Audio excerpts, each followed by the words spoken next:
18 साल से इनकी सरकार चल रही है। मालूम है आपको कितने रोजगार दिए हैं? मध्य प्रदेश की सरकार, भाजपा की जो सरकार है, जहां मोदी जी कहते हैं कि हम करोड़ों रोजगार देंगे, किसानों की आमदनी दुगनी करेंगे, 18 साल गुजर गए हैं और पिछले 3.5 सालों में मात्र 21 रोजगार दिए हैं। 21 रोजगार भाई और बहनों।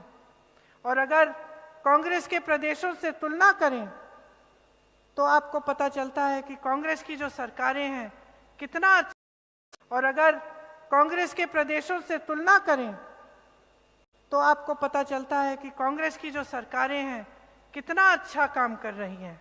यहाँ आपको मालूम है इंदिरा रसोई खोली गई, 8 रुपए में भरपेट भोजन मिलता है। पूरे देश में लोग महंगाई से त्रस्त हैं, परेशान हैं। बहनें, अभी दिवाली चल रही है, धनतेरस था, आपको कुछ खरीदने जाना था, घर की लिपाई पुताई करनी थी, कितनी महंगाई हो गई है। अगर प्रदेश की सरकार ने महंगाई के राहत के कैंप नहीं लगाए होते तो आप कैसे सामना करते? आज ये जो महंगाई के राहत कैंप हैं, आप सोचिए कि क्या नौबत आ गई है कि केंद्र की सरकार इतनी महंगाई बढ़ा रही है कि प्रदेश की सरकारों को महंगाई राहत कैंप बनाने पड़ रहे हैं आपकी मदद के लिए, आपकी सहायता के लिए। अगर ये सब नहीं होता तो त्योहार आता तो घबराहट होती है। मैं मध्य प्रदेश गई, महिलाओं ने मुझे कहा घबराहट होती है दीदी, कैसे खरीदेंगे, खाना पकाना है, मेहमान आएंगे, लिपाई पुताई करनी है, दिए जलाने हैं, बच्चे पटाखे मांगेंगे, नए कपड़े खरीदने हैं, कैसे करेंगे दीदी? तो भाजपा की सरकारें जो है ना, बड़े बड़े उद्योगपतियों के लिए चल रही हैं। आप अगर देखेंगे तो देश में जितनी भी बड़े कारखाने थे, जो बड़ी बड़ी पीएसयू थे, ये सारे इन्होंने आस्ते आस्ते इनको कमजोर करके आस्ते आस्ते अपने दोस्तों, बड़े बड़े उद्योगपतियों को सौंप दिए हैं।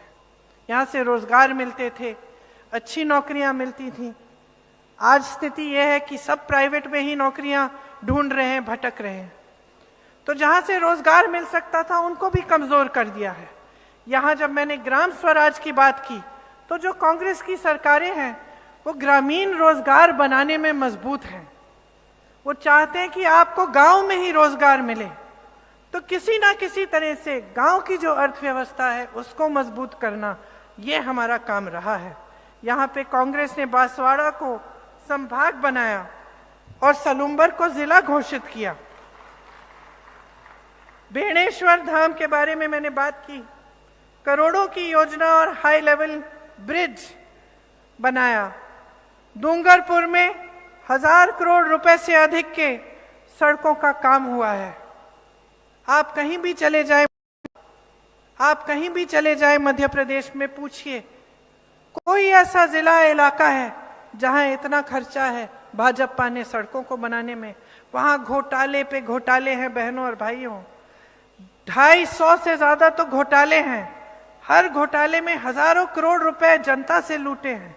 आपकी संपत्ति आपसे छीनी है और बड़े बड़े उद्योगपतियों को दी है। यहाँ आपकी संपत्ति वापस आपके हाथों में आ रही है। आपकी सागवाड़ा से सीमलवाड़ा तक जो भीका भाई नहर पूरी करने की मांग है, इसके बारे में मुझे मालूम है और गहलोत जी भी इससे वाकिफ हैं। और इस मांग को गहलोत जी आप अगर वापस सरकार में आएंगे तो जरूर पूरा करेंगे।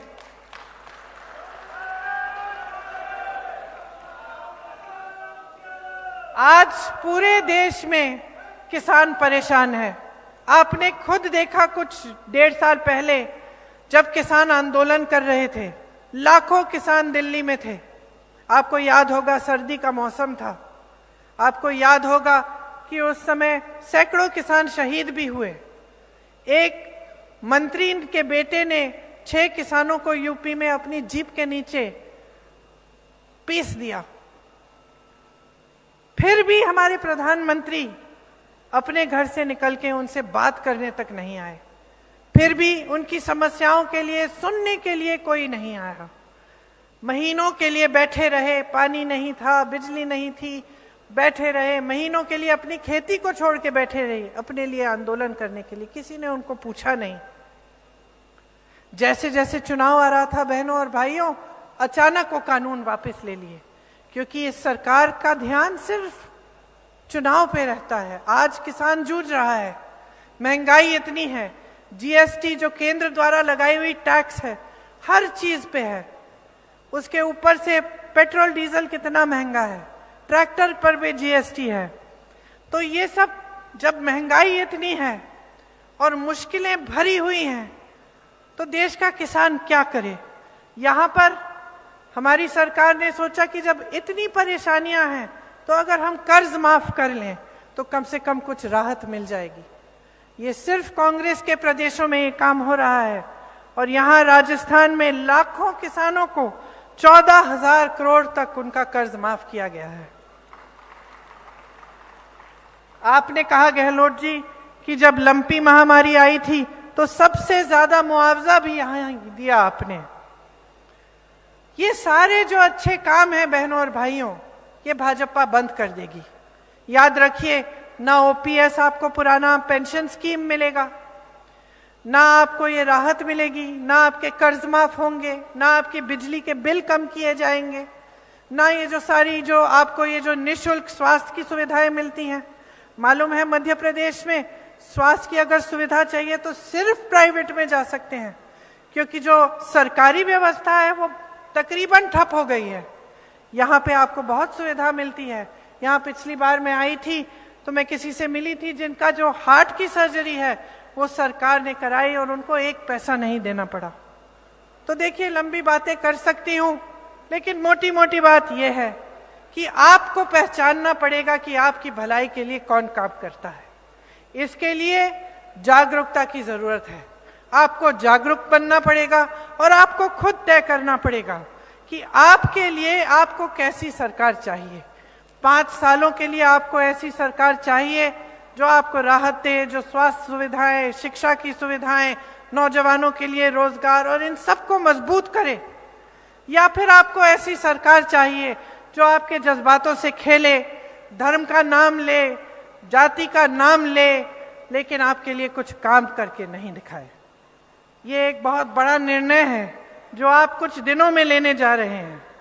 आपको समझना पड़ेगा कि आज जो परिस्थितियां हैं इस देश में वो ये है कि देश का किसान एक दिन में 27 रुपए औसत कमाता है और बड़े उद्योगपति अडानी जी, जो मोदी जी के खास दोस्त हैं, जिन्हें मोदी जी ने देश की सारी संपत्ति दे रखी है, वो 16,000 करोड़ रुपए एक दिन में कमाते हैं। एक दिन में 16,000 रुपए एक इंसान कमाता है, जिसको सरकार पूरी सहायता, पूरी सहूलियत देती है, जिसके कर्ज माफ हो जाते हैं हजारों करोड़ के, और वही सरकार आपसे कहती है कि किसानों का कर्ज माफ करने के पास उसके पास पैसे नहीं है। वही मोदी जी जो इन बड़े बड़े उद्योगपतियों को मदद करते हैं, जब आपके संकट आते हैं तो अपना मुंह फेर देते हैं। तो आपको समझने की जरूरत है और आपको जागरूकता दिखाने की जरूरत है। आप सबसे ज्यादा विवेक आप में है। इंदिरा जी हमेशा कहती थी जनता में सबसे ज्यादा विवेक है, तो अपनी समझदारी से, अपने विवेक से अपना वोट दीजिए। यहां हमने कुछ नई घोषणाएं भी की हैं और उनका आधार ये है कि जो हमने पहले घोषणा की थी उनको पूरा करने का काम हमने किया, और हमने ऐसी बहुत सारी चीजें की आपके लिए जिससे आपको सहूलियत और आपको की सहायता हुई। तो जो नई घोषणाएं हैं जो हम इस चुनाव के लिए कर रहे हैं, उसमें सबसे पहले जो पुरानी पेंशन की स्कीम है उसकी हम कानूनी गारंटी देंगे। मतलब हम कानून बना देंगे कि आपको मिलना है। 1 करोड़ परिवारों को 500 रुपए में आपको गैस का सिलेंडर मिलेगा। महिला मुखिया को 10,000 रुपए सालाना मिलेंगे। 2 रुपए प्रति किलो आपसे गोबर खरीदा जाएगा। सरकारी कॉलेज के पहले साल के विद्यार्थियों को लैपटॉप और टैबलेट मिलेगी। प्राकृतिक आपदा के पीड़ित परिवारों को 15 लाख तक का फ्री बीमा मिलेगा। हर छात्र को अंग्रेजी मीडियम शिक्षा की गारंटी मिलेगी। देखिए बहनों और भाइयों, आपको एक बहुत बड़ा निर्णय करना है और मैं आशा करती हूं कि आप सोच समझ के जब निर्णय करेंगे तो आप एक ऐसी सरकार चुनेंगे जो आपके लिए एकजुट होकर काम करेगी। आज अगर आप भाजपा को देखें तो राजस्थान में एक बिखरी हुई पार्टी है।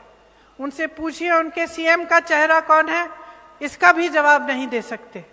मोदी जी प्रदेश के कोने कोने में घूम रहे हैं। कभी कभी लगता है कि अपना सीएम ढूंढने के लिए निकले हैं कि कोने कोने में जाकर सीएम का चेहरा ढूंढें। जो उनके नेता हैं उन पे खुद ही विश्वास नहीं है, अपने नाम पर वोट मांग रहे हैं, तो आपका प्रदेश चलाएगा कौन? मोदी जी तो नहीं आएंगे दिल्ली से चलाने के लिए यहाँ राजस्थान का कोई चाहिए। जो बड़े बड़े नेता हैं इनके, उनको परे कर दिया है, अपने नाम पे वोट मांग रहे हैं। तो हर स्तर पे आप देखेंगे तो जो ये कह रहे हैं ना, जो आपके सामने ये लोग भाषण देते हैं, जो घोषणाएं करते हैं, जो बातें उठाते हैं, उनसे आपको पता चल जाना चाहिए कि उनकी नीयत ठीक नहीं है। आपने गहलोत जी की सरकार देखी, 5 सालों में जैसे वो कह रहे हैं कि जितना मांगो आप मांगते मांगते थक जाओगे, मैं देते देते थकूंगा नहीं। उनकी ये नीयत है, कांग्रेस पार्टी के यही सिद्धांत है। तो मैं आशा करती हूं कि मैंने बहुत लंबी बातें की, आप मन में रखते हुए ही जब वोट डालने जाएंगे तो कांग्रेस पार्टी के जितने भी उम्मीदवार हैं उनको भारी बहुमत से जिताएंगे, ताकि आप सुरक्षित रहें, आपका भविष्य सुरक्षित रहे। बहुत बहुत धन्यवाद। जय हिंद।